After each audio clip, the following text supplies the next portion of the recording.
Welcome to the video. In this video I want to show you something that we've been playing with over the past couple of weeks that we've been really impressed with, and it's not this model. This is the Shuriken X1. There will be a review video coming for this. It's a fantastic model, but what I want to talk about is this thing on top. That, believe it or not, is an FPV antenna, and here's another one that I've got that I've actually 3D printed a surround for. Now these are just about to come onto the market from MenaceRC, and the way they work is there's actually three different parts to it that are all PCB printed. So if I just take off this little support, let me zoom in a little bit and I'll show you what this thing actually looks like. So here it is closer up. You can see it in a little bit more detail. There are two main pieces at the top. Those actually have, I don't know if you can kind of pick that up on the video, but you can see that the elements in each of those are actually PCB designed. So the alignment and how it all works is an awful lot easier to manage and control the fine tolerances needed than something like this, which is the Ionway that we've loved until now. It's a design that's licensed by Martin Barth, and apologies if I've just completely destroyed that gentleman's name, but if you look at his website, he is the gentleman that actually designed this thing. MenaceRC are the people that's producing it here in the UK. Here is all of his design specs and information about it, how it works, the prototype that he's built, and also the difference between this Pagoda style antenna and a more traditional antenna that we've all been flying with up till now. Greg and the team at MenaceRC were very kind and sent us a couple of these to try, and as I was starting the review of the Holybro Shuriken X1, it was a perfect opportunity to pop it on and give it a go. And the results are fantastic. They work really, really well. Not an awful lot of breakup, and they do seem to be slightly more sensitive. But rather than it just be me doing a video saying, yeah, they're kind of more sensitive, the guys at MenaceRC claim that these are 20% more sensitive than more traditional antennas that we're all flying with. So I've managed to get my hands on some test equipment. So this is something from MenaceRC, and I'll put a link in the description if you're interested in getting hold of one.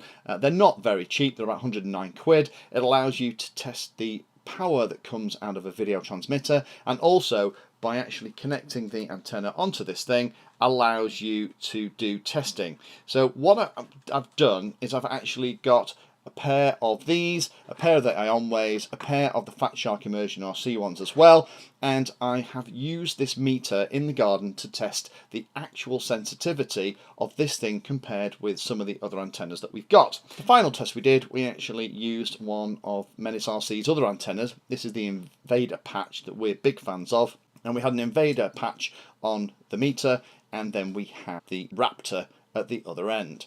So quick little bits of video just showing you us doing that in the back garden. So the testing methodology here is very much we're using matching pairs of antennas. Position the antennas far enough away from the MenaceRC tester so that it's reading roughly in the middle of its range. It reads from 0 dB down to about just nearly 60 dB, minus 60 dB. So we're trying to get it in the kind of 30 range. Once it's there, then what we've done is we've taken readings at exactly the same position. We've done a little bit of video and tried to average the readings out. And the final tester we've said was the Raptor and patch.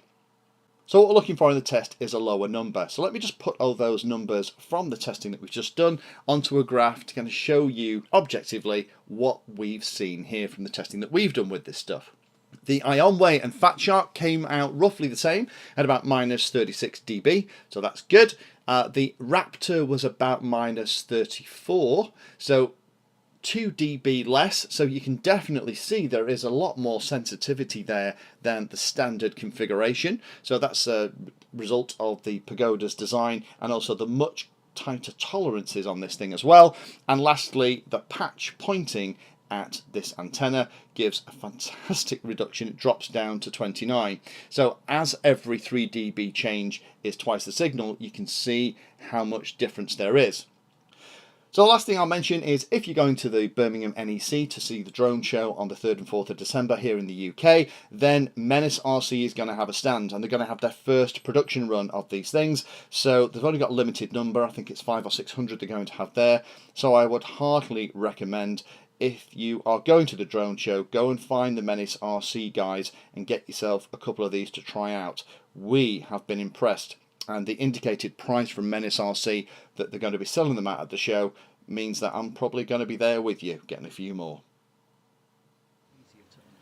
Thank you for taking the time to watch that video. There are lots of other videos on the channel and they're carefully ordered into playlists, so you may find that there are other videos on this same subject that you can go and watch. So I would recommend going into the playlist area of Painless360 YouTube channel and looking around and seeing what there is. You never know what you might find. Thanks for watching. Please like, subscribe, and happy flying.